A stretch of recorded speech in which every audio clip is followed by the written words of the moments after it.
Igitabo ca Yosuwa n'igitabo c'abacamanza bitandukanye bite? Muri Yosuwa n'intsinzi, mu bacamanza n'ukugwa. Pase igitabo c'abacamanza kitwereka ukuntu abagore basuzugurwa ariko nabo ubwabo bakisuzugura. Ni impamvu ki? Witeka umva gusenga kwanje, gutaka kwanje kukugereho, gusenga kwanje gushimwa imbere yawe kumubavu, no kumanika amaboko yanje kube nk'igitambo ca nimugoroba. Reka musuhuze inshuti ya gusenga everyday, nizere ko mumeze neza. Musanzwe kumwe nanje Imanakiza Edouard ari mu Rwanda, Shalome abari mu Burundi, amahoro. Mumeze neza? Turakunda mu inshuti zacu abari ku mugabane wa Afrika, mwese mushobora kumva ikirundi n'ikinyarwanda n'ikinyamurenge n'ikinyabwisha. Tubahaye ikaze kuri gusenga everyday, mwese mwumve mu ikaze. Bantu mutuye muri Afrika mu bikorano byacu tubahaye ikaze. Abari ku mugabane w'Uburayi mu bikorano byacu tubahaye ikaze. Abari ku mugabane wa Aziya mu bikorano byacu tubahaye ikaze mu kiganiro. Abari ku mugabane wa Amerika tubahaye ikaze mu kiganiro tugirana na Pasiteri. Abari ku mugabane wa Oceania tubahaye ikaze mu kiganiro tugiye kugirana na Pasiteri. Uraho neza? Amakuru yanyu? Ni meza. Mwaho bashima Imana? Turakomeye. Pasiteri, watangira usuhuza abantu nasenga Imana. Turabakiriye, ni karibu kuri channel ya gusenga everyday. Bene data, Imana iduhana umugisha. Mana ndagushimira, ndaguhimbaje, ugize neza mu mwanya mwiza uduhaye. Hari benshi bawifuza ntibawubona, ariko rawutugeneye. Ntabwo twakoze ibyiza, ahubwo nuko udukunda. Rwa rukundo rutagira akagero wagaragaje ubwo watangira Yesu Kristo kugira ngo dupfire tukiri abanyabyaha tudasabye imbabazi, ariko urabyemeye kugira ngo ukorane natwe. Reka ikiganiro kiyoborwe nawe gutangira no gusoza, kandi abacumva kibabere inyunganizi n'imfashanyo yabasha kubakomeza muri uru rugendo. Tubyambaje mu izina rya Yesu Kristo umwami wacu, amena. Pasiteri urakoze. Pasiteri kubaza tugana igitabo c'abacamanza. Ese igitabo c'abacamanza igitabo ca Yosuwa n'igitabo c'abacamanza bitandukanye bite? Biratandukanye kuko Victoire nuvuga ngo igitabo ca Yosuwa kirimo intsinzi, kuko kwari kwigabiza Kanani igihugu no kuyigabana. Ariko igitabo c'abacamanza bamaze kuyigabana basubiye inyuma, batandukana n'Uwiteka, nuvuga ngo baragwa. Ibyo bavuga ngo ni decadence d'Israël, kugwa kwa Isirayeli. Muri Yosuwa n'intsinzi, mu bacamanza n'ukugwa. Biratandukanye rero, kuko mu kugwa ni icaha, ni uburetwa, ni agahinda, ariko Imana hanyuma ikaza kubatabara, ariko banyuze muri izo nzego zose. Icaha, uburetwa, agahinda, nico kiranga abacamanza. Pasiteri, mbere yuko twinjira muri kiganiro, ese waduha incamake y'iki gitabo c'abacamanza? Igitabo c'abacamanza incamake yacu ni mu ijambo rimwe, babyita decadence d'Israël, nuvuga ngo ni ugusubira inyuma cyangwa kugwa kwa Isirayeli yose muri rusange. Kino gitabo cyanditswe ryari Pasiteri? Ico gitabo cyanditswe Abisirayeli bamaze kwigabiza Kanani, bamaze kwigabana nko hafi umwaka wa 1300 hafi na 20 hafi aho ngaho. Ni ukugereranya, nta mwaka Bibiliya ivuga ukuri, ahubwo nuvuga ngo ni hagati yaha na hagati yaha, ariko umwaka w'1300 hafi na 20 aho ngaho. Pasi, none se abacamanza bari bashinzwe iki mu mirimo ku Bisirayeli? Bari bashinzwe imirimo myinshi. Urabura hari amakimbirane, abantu bari hamwe ntihabura amakimbirane. Ubundi Imana yatoranyaga abacamanza kugira ngo baje barakemura amakimbirane yo mu miryango, ariko noneho Abisirayeli bakagira ikibazo cyuko batahuzaga Imana n'abanyamahanga. Abanyamahanga bakabazira, bakabanga. Uko kudaca bugufi byatumaga bagaragaza kudaca bugufi, kuko n'abari bari mu bihugu by'amahanga ntibapfukamiraga ibigirwamana. Abanyamahanga bagahora babatoteza, babatera, bashaka no kubahanagura ku isi. Wari umugambi w'abanyamahanga. Ni ukuvuga ngo noneho rero uko kubatoteza no kubatera buri gihe bituma abacamanza binjira no mu nshingano yo kubatabara ku rugamba, bamera nk'abami, nk'uko baherekezaga ubwoko ku rugamba, n'abacamanza bafata iyo nshingano. Bakabanza gukemura amakimbirane hagati y'imiryango, uhuza Abisirayeli bahuraje n'ikibazo, ariko noneho baza gutoranya no kuba abagabo kuherekeza ingabo ku rugamba bakarwanira Abisirayeli. Ubwo izo nshingano zombi, gukemura amakimbirane mu miryango yabo no guherekeza Abisirayeli batewe cyangwa bagiye ku rugamba, barazifata zombi.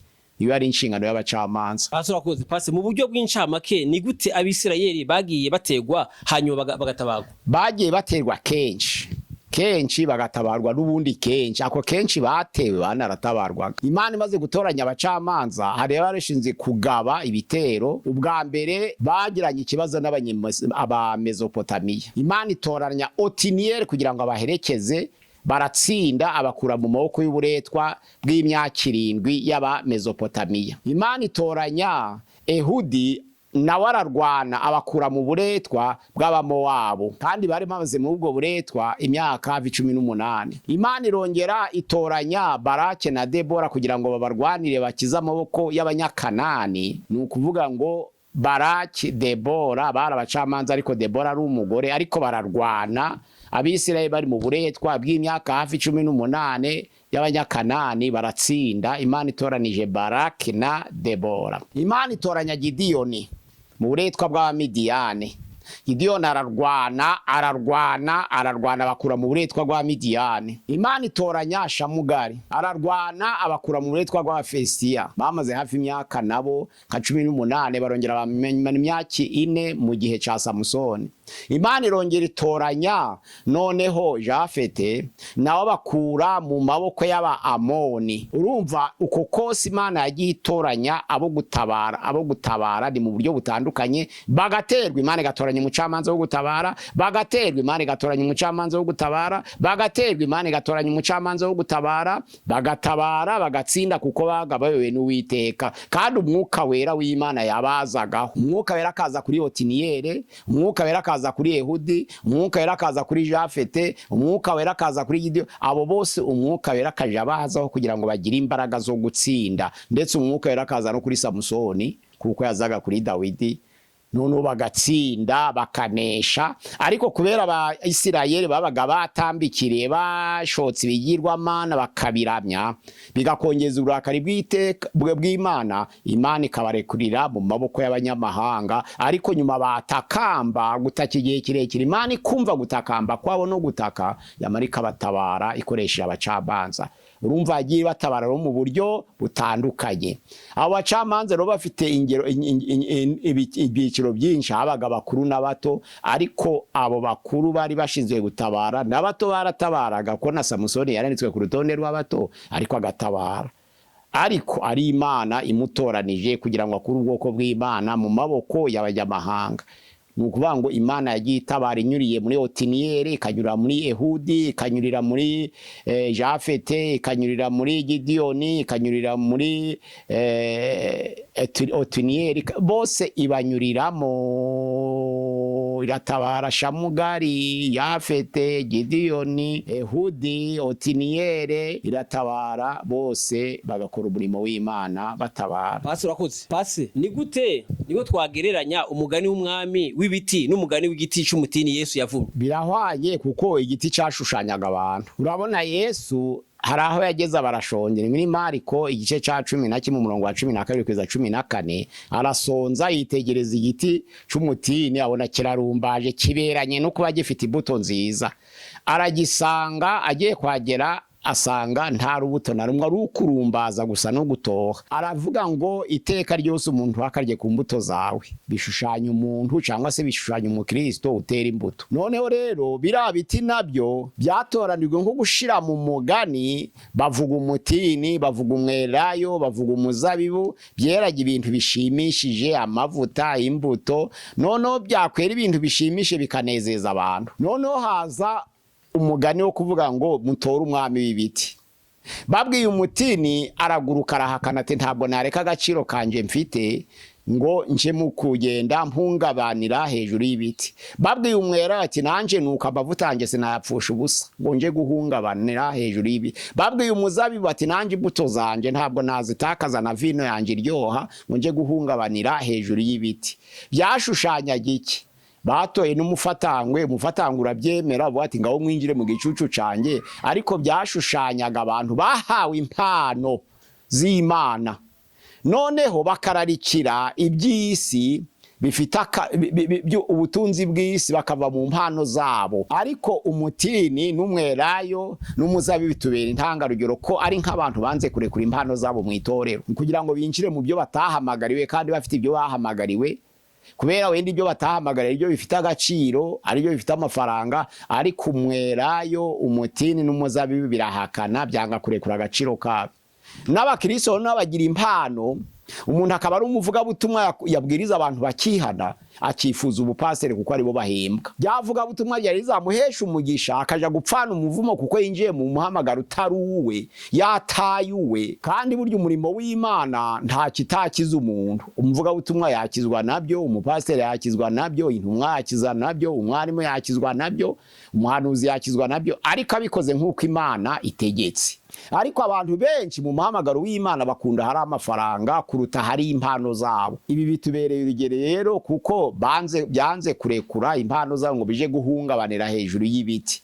Ariko noneho ro byemeye umuzabibu umufatangwa arabikanda nuko nukuvuga ngo biranesheje kuko byemeye kuguma mu mpano byahamagariwe. Na Yesu nawe rero kiragiti cy'umutini nta makosa cyari gifite, ariko ugereranije n'imvugo kuko ntabwo cyari igihe cyo kwera kw'imitini, ariko Yesu narakivuma nubwo atari igihe cyo kwera. Byashushanyaga ko umukristo adakwiriye kugira urwitwazo ngo hari igihe cyo kwera imbuto no kutera imbuto. Umukristo yera imbuto buri gihe, nta gihe cyo kwera imbuto ku mukristo no kutera imbuto, kuko cyashushanyaga umuntu na bira biti byashushanyaga umuntu. Twabigereranya kimwe ko byose byitwa parabole. Pastor wakoze Pastor, nihe somo umukristo yakura muri iyi migani yo? Ubahiriza ico wahamagariwe, kuko mu Efeso 4:1 avuga ngo ndabinginga mbahenda bene data uko mwahamagariwe muri Kristo kugira ngo mugende ibikwiriye ibyo mwahamagariwe. Ariko ku murongo hepfo 11 ngo bamwe baba intumwa, abandi baba bahanuzi, abandi bavuga ubutumwa bwiza, abandi baba bungeri, abandi babigisha, kugira ngo abo bose bazana ubwo butunzi bafatereza hamwe kubaka no gukomeza umubiri wa Kristo Yesu. Bisobanura ngo nk'isomo rikomeye, koresha genda neza mu muhamagaro we wahawe, ahubwo ukongeze ucoceye ukomeze. Uwo muhamagaro uzaguhesha ubugingo kandi uzakurangiriza urugendo. Umuhamaguma mu muhamagaro wawe, kora uko wahamagawe, genda uko wahamagawe. Niki cyatumye Abimeleki adashikwa ku rutonde rw'abandi bacamanza b'Abisirayeli? Nuko yabugejejweho n'imbaraga z'abantu, yabanje kwica bene se 70 abugeraho, ariko agize ubugambaji akozanye n'abishekemu kugira ngo bice bene se 70 bose arabicara bamara, maze kubamara none abona kubugeraho ayobora ku mubiri, ariko Imana itamwemera. Nanizo mpamvu nta n'ikimenyetso c'Imana cigeze kimugeraho. Abandi bacamanza umwuka wera jagara batabara akabafasha, ariko Elimeleki nta mwuka wera w'Imana wamugezeho. Kubera iki? Inzira yanyuzemo kugira ngo abwicareho zari inzira mbi, zari inzira z'ubwicanyi, zari inzira z'ubugome, bituma Imana imureka ngo ahabe, ariko ntiyamushigikira mu mirimo. Ubwo cari ikivume. Pastor urakoze. Pastor tubwira ikintu abanyepolitike n'abigomeka ku butegetsi bibazanira umuvumo bagasoza ubuzima bwabo nabi. Ikintu bahuriyeho, abigomeka ku butegetsi n'abanyepolitike bo bafite ikintu bahuriraho, kikaba nk'ikintu commune bahuriraho. Ugasanga bashize imbaraga kubwo gukunda ubutegetsi kuruta gukunda abantu. Abanyepolitike n'abigomeka sinavuga ngo 90 cyangwa ariko hafi ya bose bumva bakunze ubutegetsi kuruta gukunda abantu. Mu mvugo bakabesha ko bakunda abantu, mu magambo bagatangaza ko bakunze abantu, ariko imbere mu mutima bakunze ubutegetsi kurusha abantu. Kuko umuntu urwana yemera ko na nyina apfa, ariko akagera ku butegetsi arabyemera. Umuntu urwana yahara n'umugore we kugira ngo agere ku butegetsi. Ico kintu abarebere n'abanyepolitike bagihura gukunda ubutegetsi kurusha gukunda abantu. Abo bantu rero bakunda ubutegetsi kurusha gukunda abantu, Imana irabemerera bakayobora, ariko bagagira iherezo ribi kikaranga uko yarameze. Niba yarakundaga abantu, niba yarakundaga ubutegetsi, biragaragara agira iherezo ribi. Nico bahuriyeho ico kintu. Urakoze Pastor. Igitabo c'abacamanza kitwereka ukuntu abagore basuzugurwa, ariko nabo ubwabo bakisuzugura. Ni mpamvu ki? Babanza kwisuzugura ku ngingo igaragara yanditswe mu bacamanza igice ca 4 utangire ku murongo wa 9, aho Baraki yasabye ko aratabara ari kumwe na Debora. Debora aramubwira tumva rero wa munyabwoba we, uravuze ngo ntiwaja gutabara ntahari. Ndabyemeye, kandi Imana yagabije abanyakanani mu maboko yawe, kuko umukuru w'ingabo zawe Sisera yarangije kugabizwa mu maboko yawe. ariko nitujana n'ubundi ko Imana yanamutugabije tugatsinda, baravuga ngo ngo baneshejwe n'umugore. Nawe ubutaha agaciro niho wagabye uri umugabo, none bagiye kuneshwa ruko hari umugore, biragaragara ko urabutaye agaciro. Icyo gihe Debora yari isuzuguje, ntiyavuze ati nubwo byagaragara ko ari nje utsinze nta kibazo, nanjye nzi kugaba igitero, kandi yari n'umuhanuzi kazi. Ariko abwira Baraki aravuga ati rero wanze ko kugenda ngo kereka turi kumwe, ariko urugamba niturunesha. Inkuru iramabara ko yatsinzwe n'umugore. Nuko ngo Imana yatugabije Sisera itanyuriye kuri wowe, ahubwo imugabiza amaboko y'umugore, nawe urabusuzuguritse. Bigaragara ko Debora yerekanye ko abagore basuzuguritse. Icya kabiri rero somye 9 ku murongo waho, icyo gice cyose kutagire ku murongo wa 12 kugera ku murongo wa 25 haravuga ngo Abimeleki ariho yaragiye kwica abantu bakihisha, bamaze kumuvamo bakihisha. Ijambo ry'Imana ravuga ngo buriye mu cyumba cyo hejuru. Ubwo yahengerezaga areba abo bantu babyigana, umugore afata ingasira imutera mu gahanga, agahanga arakamena. Yumvise ko urupfu rumwegereje, abwira umutwaje inkota, aravuga ati nsanganira unsogote ntava mu mwuka, nishwe n'ingasire yahiritswe n'umugore. Nukuvuga ngo bizavugwe ngo Abimeleki yishwe n'umugore, ahubwo nsogota baje bavuga ngo nishwe n'umugaragu wanjye, ariko ari umugabo. Nuvuga ngo nawe yarasuzuguye abagore. None bituma ukurikije amasekuruza n'amateka abagore bakimvamo gusuzugurika, ariko nabo bakisuzugura ubwabo. Niba umugore yanga gutabara ngo ngo natsinda bikandikwa ku mugore, abara kugayika ari isuzuguje. Ariko niba Abimeleki yaravuze ngo nsogota unsanganire unsonge kugira ngo ntava mu mwuka, natewe biye n'umugore, nabyo n'ugusuzugura abagore. Bagaragaza ko basuzuguritse, noneho n'abantu bakabasuzugura. Nuvuga ngo barasuzuguritse imbere y'amaso y'abantu, nabo ubwo bakisuzugura. Urakoze cyane Pastor. Hajya abacamanza barimo imigabane ingahe? Barimo imigabane 2 ikomeye.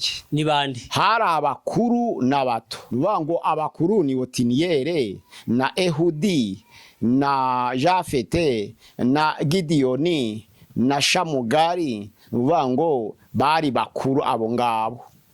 Yafete, Shamugari, Gidiyoni, Ehudi, Otiniyeli bari abacamanza bakuru.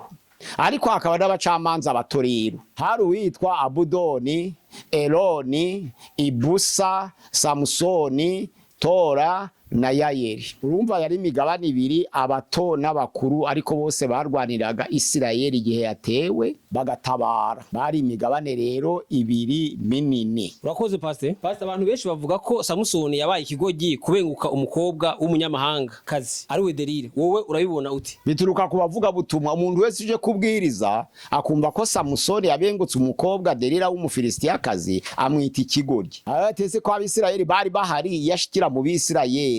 Ariko usomye abacamanza igihe cyo 14 umurongo wa 4 haravuga ngo bwari ubushake n'inzira Imana yateguye kugira ngo Imana ishake impamvu ku Bafilisitiya. Ni gute bazarimbuka? Imana rero ishatse impamvu ibonera muri Samusoni, noneho imukoreramo kugira ngo atoranye Delila, kugira ngo none izamukoreshe, kuko yari yarabuze inzira zo gutsemba Abafilisitiya, inzira yo kwica Abafilisitiya iboneke. Ni impamvu Imana yashakaga abari yituma jayo. None abari gusoma bakavuga gusa ngo yatoranije umunyamahanga kazi, bituma mwicisha mu Bafilisitiya ngo yikozeho, ngo namwe bene data, ngo umuntu uzibesha ngo akarongora umukobwa badahuje ubwoko ngo azabaguye mu caha n'amakosa ya Samusoni. Oya, ntariko bisobanura. Ubundi umunyamahanga mu itorero ni umuntu mudahuje itorero, aba ari umunyamahanga.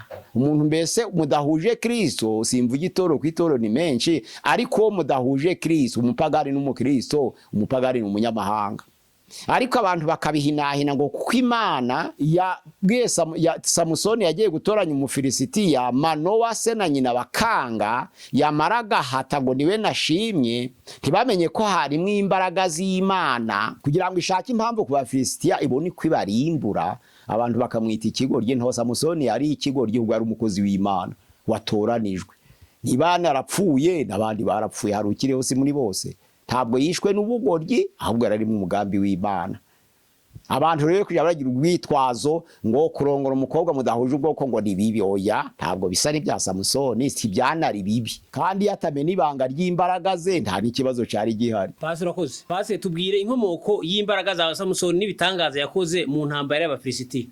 Zabaga ku mwuka wera. Abacamanza 14:6 ijambo ry'Imana vanga umwuka wera kamuzaho cyane, maze agafata umugunzu w'intare, intare koko y'igisore, akayitanyagura nk'uko umuntu yatanyagura umwana w'ihene. Intare irakomeye, intare ifata imbogo ntiyicike, ariko Samusoni arayigundira, arayikandakanda, arayishwanyaguza nk'uko umuntu yashwanyaguza umwana w'ihene, kubera umwuka w'Imana yamujeho cyane. Samusoni ageze hirya, abacamanza 15:3-6, maze Abafilisitiya bamwugarije asingira umusaya w'indogobe, awicisha Abafilisitiya 1000, umusaya umwe w'indogobe, Abafilisitiya 1000.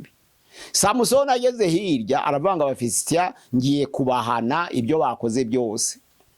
Aragenda afata ingunzu 300, umuntu umwe afata ingunzu 300. Hari umuntu umwe wavuze ati ahantu mbabwiriza mfite ubwoba, nzuko ingunzu zizi kwiruka. Ukuntu Samusoni yazirutse akazifata kwanza ari 300 ari umwe, akazihambiranya imirizo, akazishiraho imvumba kuri ya mirizo yazo, akazohereza mu ngano z'Abafilisitiya ashaka kubahana. Ico gitangaza nemera ibindi byo muri Bibiliya, ariko ico sincemera kubera icyati nticyashoboka ko nzi kwiruka kw'ingunzu. Wanagafata waba umunyembaraga wafata ebyiri, ariko ntwafata 300.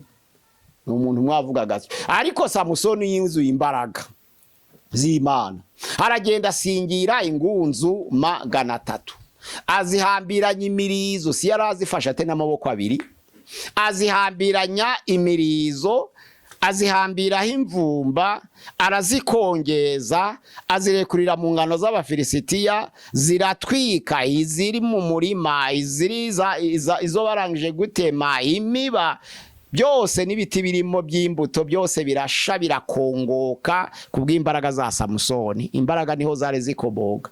Samusoni kubw'imbaraga nyinshi, abacamanza 16, aragenda yinjira mu nzu y'Abafilisitiya, bamutumiye ngo naza baganize ababwira iby'amateka ya Isirayeli. Araza amaze kubagera imbere, ari mu nzu, maze bamwereka aho yicara, ariko arasaba ati mundeke negamire ziriya nkingi. Bati nta kibazo. Bari barangije kumunogora amaso, maze afata za nkingi zombi, aritugatuga asaba Uwiteka ati Mana mbabarira mporera amaso yanje. Yaranyiganyije, yanzu yibatse n'inkingi ziturutse kuzimu, iranyeganyega, irahungabana, yikubita ku bantu barenga 3000, abagore n'abagabo, niko ijambo ry'Imana rivuga. Urumva Samusoni gutanyagura intare ni bidasanzwe, ufata ingunzu 300 akazihambiranya ni bidasanzwe, kwicisha abantu 1000 umusaya w'indogobe ni bidasanzwe, gufata inzu yubatse ari umuntu umwe yari rimwe abantu barenga 3000 ikabagwaho ari uko ashikuje inkingi zayo n'amaboko ye yombi, nabyo ni bidasanzwe. Byagaraye ko Samusoni yarakoreshwaga n'imbaraga z'Imana. N'ikindi kibigaragaza ibyo bitangaza byose uko ari bine byerekana imbaraga z'Imana. Nta muntu umwe wafata intare y'igisore ngo azifatishe intoke yayicisha ikindi kintu. Nta muntu umwe wafata ingunzu 300 ngo bishoboke n'ukuntu ziruka. Nta muntu umwe wakwicisha umusaya w'indogobe abantu 1000 si yabica gifite imbaraga ki. Nta muntu umwe wahirika inzu y'amabuye n'intoke ngo ashingure inkingi zayo n'imfatiro maze igwe ku bantu ibirenga 3000.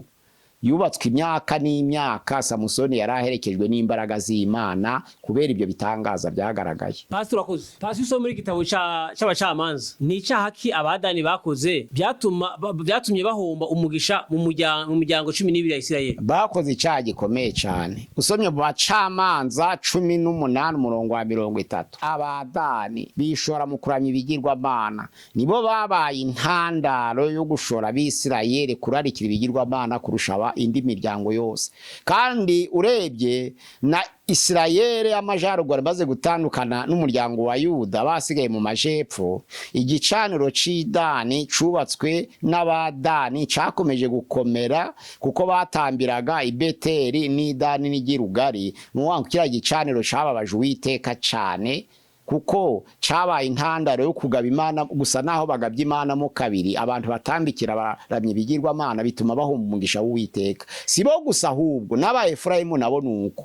Usomye muri Hoseya 4 umurongo waho wa 7 ugasaba muri Hoseya hariya 8 umurongo waho nuwa 7 nuwa 8 herekana ko n'aba Efurayimu bashatse kwigana ba Dani kuramya ibigirwamana muri iyo miryango bigatuma bihombesha bakitesha imbaraga z'umugisha bahawe nkuko bivuga mu byahishuwe 7 umurongo wa 4. Aho vy'imiryango yose ariko ntibavuga umuryango wa Dani no wa Efurayimu byerekana uko gutambikira. Ico caro c'aba Dani ni c'aba Efurayimu biganye baba banyira bayaza nabo gushoka ibigirwamana kwa Abisirayeli bakurwaho umugisha bari barasezeranywe n'Uwiteka. Pasi niyo mpamvu mu byahishuriwe Yohana batigeze bavuga urutoba bashira ku rutonde rw'abazaraga umugisha. Ego. Iyo bavuga mu gitabo mu byahishuriwe Yohana igice cya 7 umurongo wa 4 ku murongo wa 8 bavuga abazaraga umugisha imiryango 12 ariko imiryango 2. Iyo usomye abadani usanga bavuga Rubeni, bakavuga Simiyoni, bakavuga Lewi, bakavuga Yuda, bakavuga Nafutali, bakavuga Gadi, bakavuga Asere, bakavuga Isakare, bakavuga Zabuloni, bakavuga Manase, ariko ntibavugiye Efurayimu wiganye Dani kuramya ibigirwamana kuko twabisonye muri Hoseya 4 umurongo wa 7 n'umunani umurongo wa 7 n'uwa 8. Noneho na Dani wabaye intandaro yo kuzana ico kigirwamana bavuga Nefutali ntibavuga Dani aribo bakurikiranaga nyine ntibamuvuga kugira ngo berekane ko yabujijwe umugisha no kutambikira gasega ibigirwamana byabujijwe mu Bisirayeli. Bibi kibazo rero kuri ubwoko bw'Imana. Urakoze Pasi. Pasi igitabo c'abacamanza muri Bibiliya y'Igiheburayo cyitwa gucitwa Sofetimu. Sofetimu abacamanza mu bwinshi Sofetimu. Sofetimu. Pasi reka tugushimire tukubwire ngo Imana igumugisha. Reka dushimire n'abanyarwanda tumunigana tukubwire ngo Imana igumugisha. Tubasaba kiganiro urangiza kucumba ugeheze inshuti yawe uzadufashije kwamamaza ubutumwa bwiza. Nawe ushaka ko bwa mbere ugeze kuri gusenga everyday tugusaba ukanda subscribe ushaka sabone ko gusazobona ibiganiro byacu bitagoye. Pasi tugera ku musozo niki wakongeraho kuri channel ya gusenga everyday abatugana tubasengeye umugisha mukomeze mukora umurimo w'Imana Imana izabahemba 0786 666 9 666 20 0786 666 9 0 kuri channel ya gusenga everyday Imana iduhana umugisha twese murakoze na gutaha makusharigana gutaha shalom shalom shalom Witeka umva gusenga kwanje utaka kwanje kukugereho gusenga kwanje gushimwa imbere yawe kumubavu no kumanika amaboko yanje kube nk'igitambo cyane mugo